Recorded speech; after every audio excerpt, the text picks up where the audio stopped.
નમસ્તે વિદ્યાર્થી મિત્રો.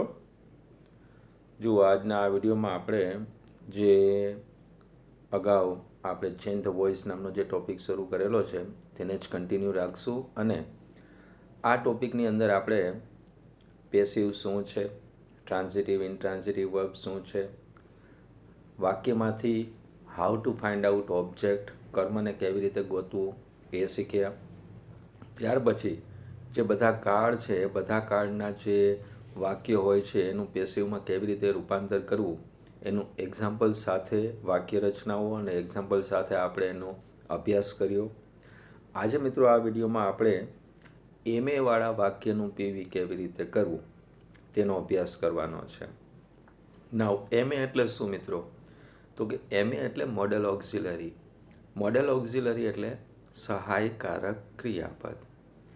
કયા કયા છે સહાયકારક ક્રિયાપદ? તો જો મેં અહીંયા લખ્યું છે તમારા માટે: can, could, should, would, may, might, must. આ બધા છે મિત્રો, એને સહાયકારક ક્રિયાપદ કહેવાય.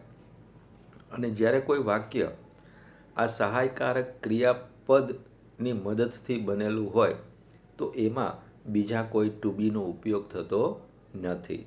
એ ખાસ ધ્યાન રાખો મિત્રો કે બીજા જે ટુ બીસ છે, તમે જો વાક્યમાં એમએની સાથે બીજા ટુ બી લો તો વાક્ય તમારું ખોટું કહેવાય. કે ટુ બી એટલે કે માનો કે એમ ઇઝ આર છે, વોઝ વેર, હેવ એઝ હેડ, આ બધા જે તમે લો તો એ તમારું વાક્ય ખોટું છે. એટલે એમએવાળા વાક્ય છે એમાં માત્ર આ એમએનો જ યુઝ હોય છે, એની સાથે બીજા કોઈ ટુ બી હોતા નથી. તો આ બધા જે એમએવાળા વાક્ય હોય એનું પીવી કેવી રીતે કરવું તેનો આપણે અભ્યાસ કરવાનો છે મિત્રો. જુઓ, તો મેં અહીંયા તમારા માટે વાક્ય રચના લખીને રાખી છે કે એક્ટિવનું વાક્ય હોય એમએનું એ કેવું હોય મિત્રો? તો એમાં સૌથી પહેલાં આવે સબ્જેક્ટ, પછી એમએ, આ કોઈ પણ એમએમાંથી કોઈ પણ એક એમએ.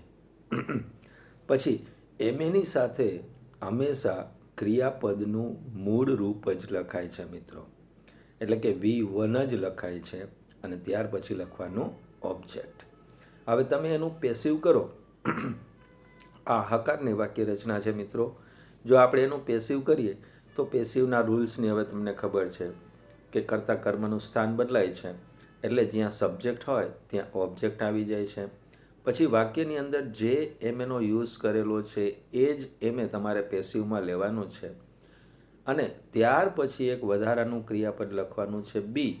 અને પેસિવ કરીએ છીએ એટલે મુખ્ય ક્રિયાપદનું V3 થાય, ત્યાર પછી બાય લખાય છે અને ત્યાર પછી સબ્જેક્ટ લખાય છે. હવે આ એમએનું હકાર વાક્ય છે તો એનું નકાર વાક્ય કેવી રીતે બને મિત્રો? તો નકારમાં સબ્જેક્ટ હોય છે, પછી એમએ હોય છે, નકાર માટે માત્ર આપણે નોટ લખવાનો હોય છે, ત્યાર પછી V1 અને ઓબ્જેક્ટ. જો એનું પેસિવ કરીએ તો ઓબ્જેક્ટ, પછી જે એમએનો યુઝ થયો છે એ એમએ લખવાનું, વાક્ય નકાર છે તો નોટ આવશે, પછી એક વધારાનું ક્રિયાપદ બી લાગશે. પેસિવ કરીએ એટલે મુખ્ય ક્રિયાપદનું V3 થાય, ત્યારબાદ બાય અને સબ્જેક્ટ. અને જો આનું આપણે પ્રશ્નાર્થ ઇન્ટ્રોગેટિવ સેન્ટેન્સ કરીએ તો ઇન્ટ્રોગેટિવમાં શું થશે?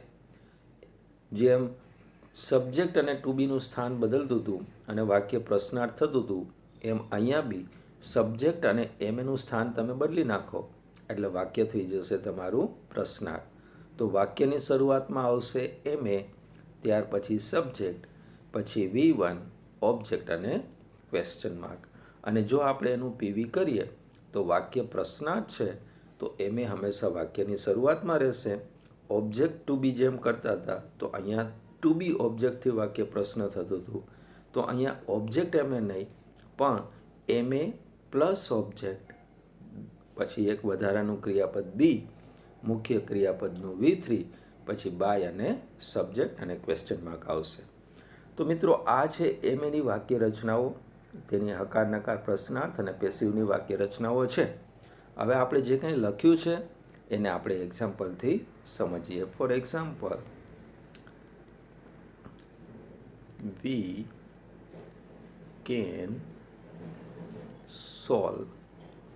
we can solve this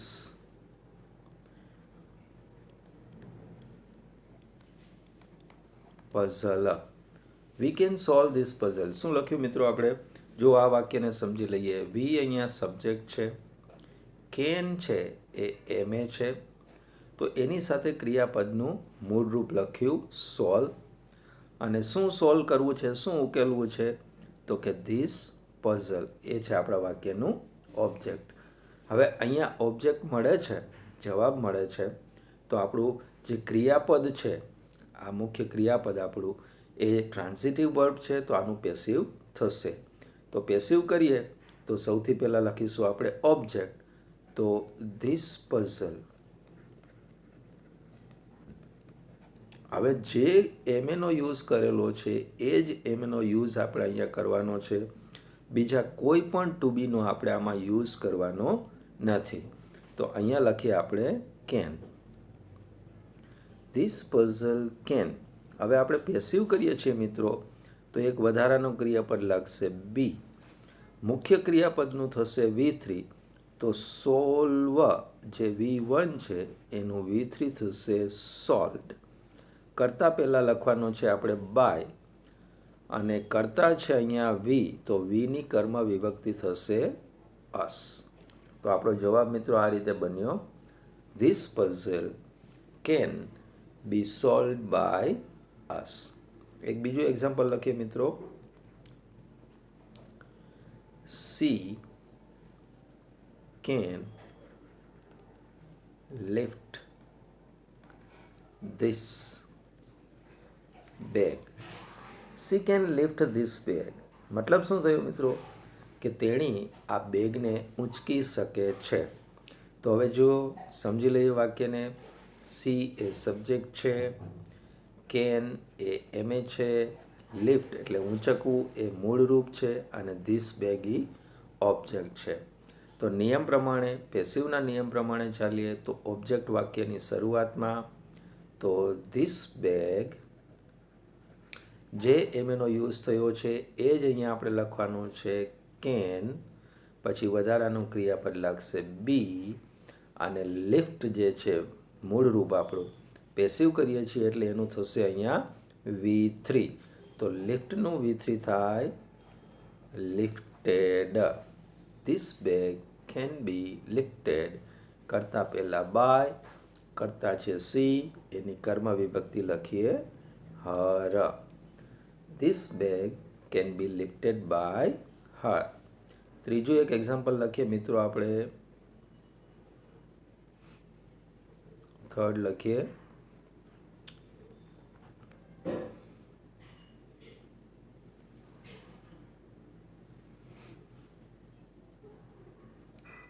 You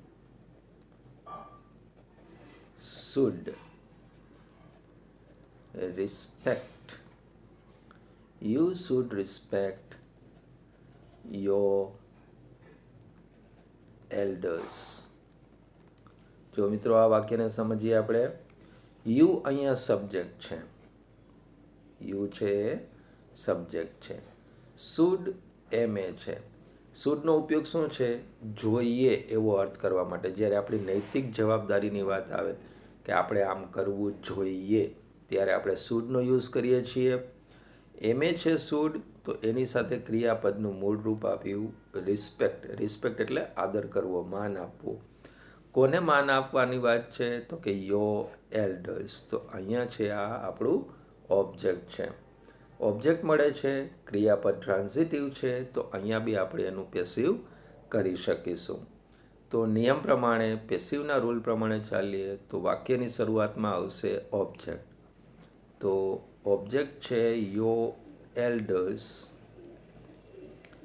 જે MAનો યુઝ થયો છે એ MAને જ આપણે અહીંયા લખવાનો છે. Your elders should. ત્યાર પછી લખવાનું છે એક વધારાનું ક્રિયાપદ બી. મુખ્ય ક્રિયાપદનું V3 કરવાનું છે, તો V3 થશે રિસ્પેક્ટેડ. રિસ્પેક્ટેડ ઈડી લાગી જશે મિત્રો એમાં. કરતાં પહેલાં લખવાનો છે બાય. કરતાં યુ છે, જેની કર્મ વિભક્તિ પણ થશે યુ. તો આપણો જવાબ બન્યો આમ. Your elders should be respected by you. હજુ એક લઈએ આપણે મિત્રો, ફોર્થ લઈએ. વી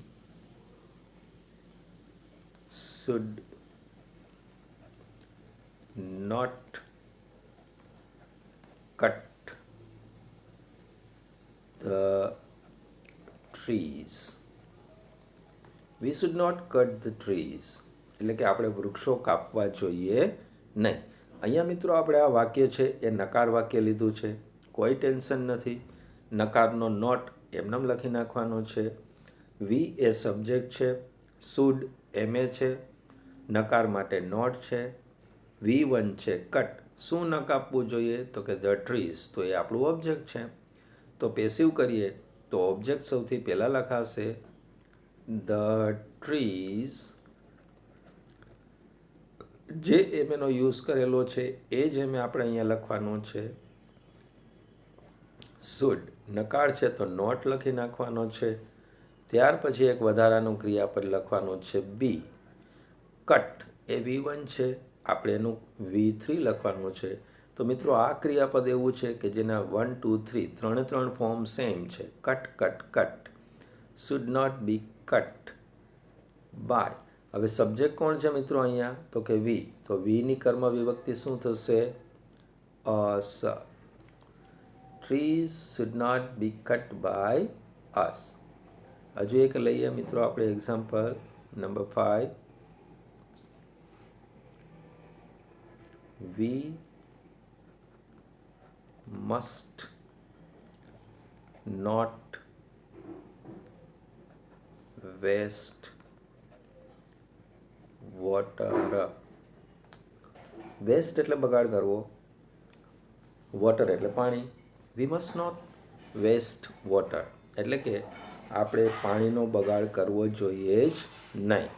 તો અહીંયા વી એ સબ્જેક્ટ, મસ્ટ એ એમે છે, નકાર માટે નોટ છે, V1 છે વેસ્ટ, અને વોટર શું ન બગાડવું જોઈએ તો કે વોટર, તો એ આપણું ઓબ્જેક્ટ છે. હવે પેસિવના રૂલ્સ પ્રમાણે કામ કરીએ તો ઓબ્જેક્ટ વાક્યની શરૂઆતમાં વોટર, જે એમેનો યુઝ કરેલો છે એ એમેને જ લખો અહીંયા. મસ્ટ નકારનો નોટ, વધારાનું ક્રિયાપદ લાગશે be. Water must not be waste જે છે એનું V3 અહીંયા લખવાનું છે. તો એમાં વેસ્ટેડ થઈ જશે. કરતાં પહેલાં બાય અને ભીની કર્મ વિભક્તિ અસ. તો આપણો જવાબ બન્યો આમ, water must not be wasted by us. હજુ બી એક લઈ લઈએ એક્ઝામ્પલ આપણે.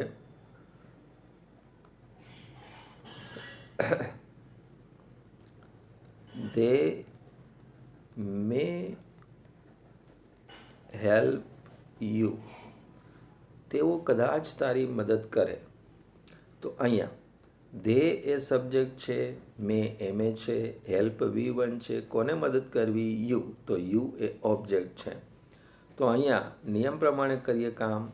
તો યુ જે ઓબ્જેક્ટ છે એ વાક્યની શરૂઆતમાં જે એમેનો યુઝ થયો છે એ એમેને જ લખવાનું છે. You may. પછી નિયમ પ્રમાણે એક વધારાનું ક્રિયાપદ બી.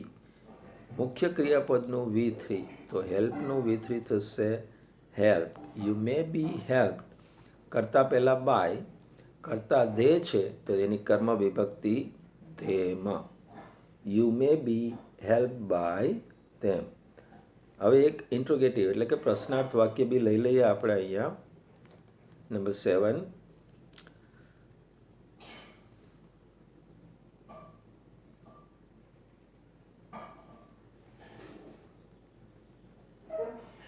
Could you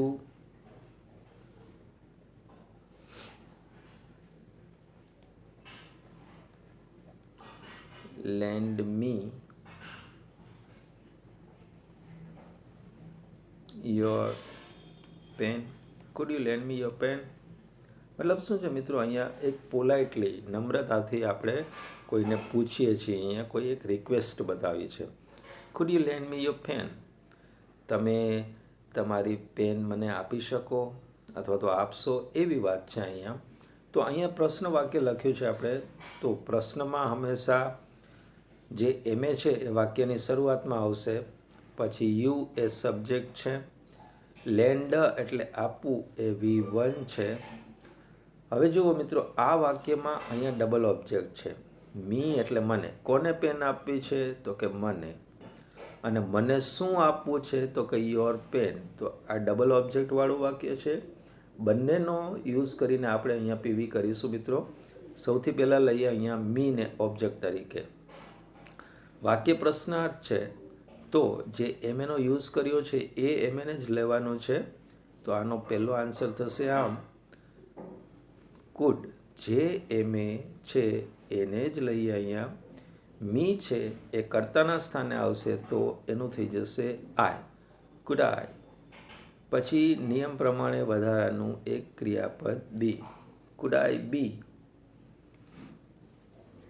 હવે લેન્ડ એ V1 છે, આપણે એનું V3 જોઈએ છે, તો એનું V2 V3 થાય છે લેન્ટ. કુડ આઈ બી લેન્ટ, શું આપવાની વાત છે? તો કે યોર પેન, યોર પેન. હવે કર્તા છે યુ, તો કર્તા પહેલાં લખવાનો બાય અને એની કર્મ વિભક્તિ થશે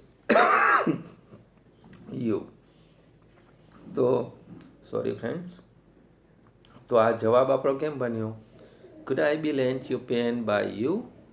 અને જો આપણે પેન, યોર પેન છે એને ઓબ્જેક્ટ તરીકે લઈએ તો એનું પીવી કેમ થશે? પ્રશ્ન વાક્ય છે, તો આપણે એને વાક્યની શરૂઆતમાં લખીશું, could your pen, could your pen. હવે નિયમ પ્રમાણે વધારાનું ક્રિયાપદ લાગશે be, could your pen be. V3 લખીએ તો લેન્ટ. અહીંયા સજીવ સર્વનામ છે એને આપણે સેકન્ડ ઓબ્જેક્ટ ગણ્યો છે, તો એની પહેલાં આપણે લખવું પડશે મી. મી કરતા પહેલાં બાય અને કર્તાની કર્મ વિભક્તિ you. Could I be lent you, નહીં sorry, could your pen be lent to me by you. તો આવી રીતે ડબલ ઓબ્જેક્ટનું પીવી થશે મિત્રો. તો મિત્રો આશા રાખું છું આ જે એમએવાળા વાક્ય છે એનું પેસિવ કરવું સાવ ઇઝી છે. કારણ શું છે કે જે એમએ છે એ જ લખવાનું છે, માત્ર સાથે બી લખી ક્રિયાપદનો V3 કરવાનું છે. તો હવે મિત્રો આટલું જે એક્સપ્લેનેશન મેં તમને આપ્યું, હજી ચાલો એક એક્ઝામ્પલ હજી તમને આપી દઉં. શું લખી ચાલો જોઈએ. વી must not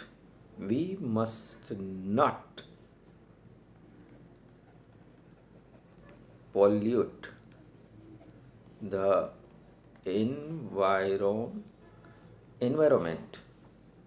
We must not pollute the environment. મતલબ શું થયો મિત્રો? કે આપણે પર્યાવરણને પ્રદૂષિત કરવું જોઈએ નહીં.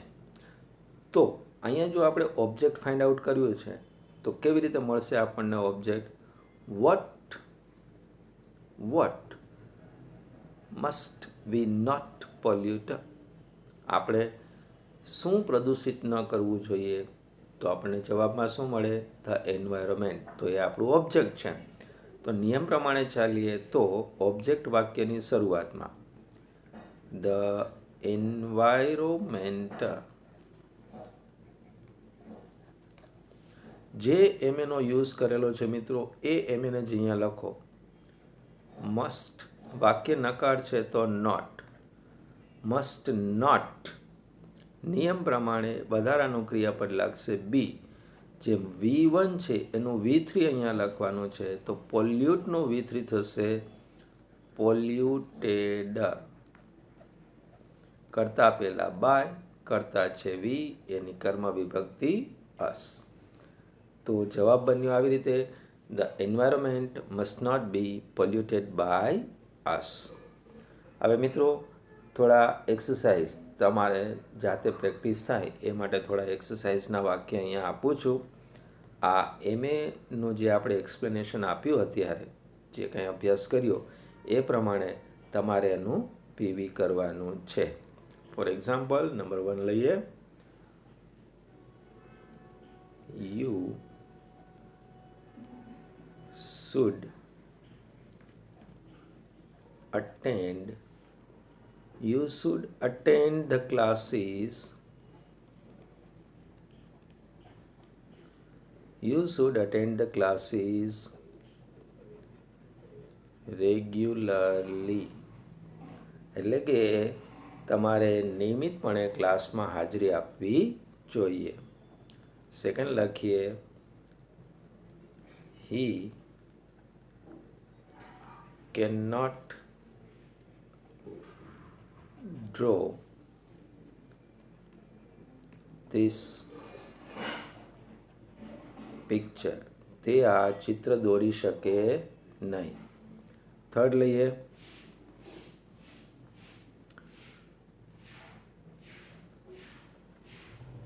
should she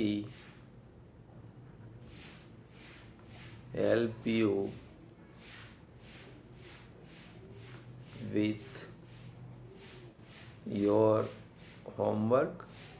Should she help you with your homework? શું તેણીએ તારા હોમવર્કમાં તને મદદ કરવી જોઈએ? Number 4,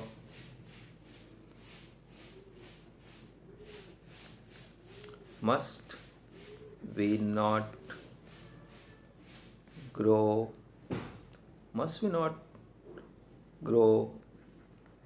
more trees? પ્રશ્ન પૂછે છે મિત્રો અહીંયા કે શું આપણે વધારે વૃક્ષો ન વાવવા જોઈએ, ઉગાડવા જોઈએ? નંબર 5 લઈએ.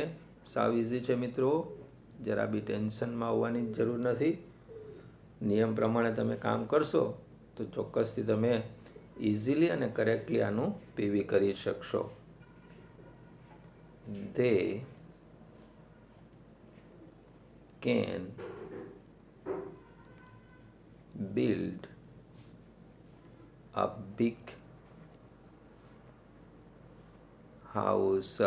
They can build a big house. તેઓ એક મોટું મકાન બનાવી શકે છે. 6 લઈએ. Can you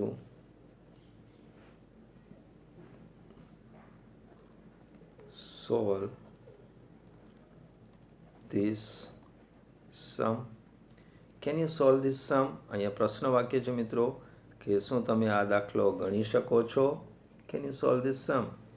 અને લાસ્ટ એક્ઝામ્પલ એક્સરસાઇઝ માટેનું તમારે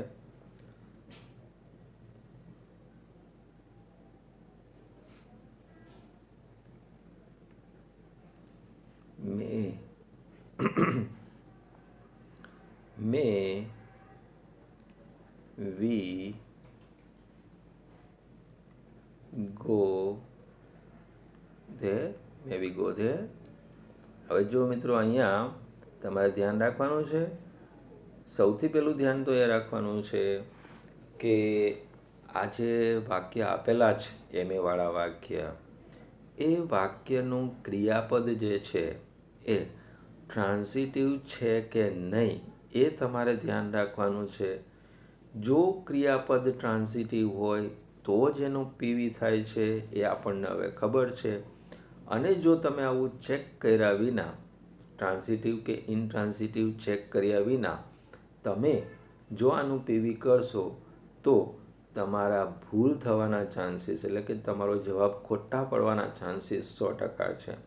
તો માત્ર આટલું ધ્યાન રાખજો કે ક્રિયાપદ ટ્રાન્ઝિટિવ છે કે નહીં એ ચેક કરી અને અત્યારે જે આપણે એમએનું પીવી કેવી રીતે કરવું તેની સમજૂતી પ્રમાણે આનું પીવી કરવાનો પ્રયત્ન કરજો. નેક્સ્ટ ટાઈમ મળશું ત્યારે બીજું કાર્ય કરીશું. Thank you friends.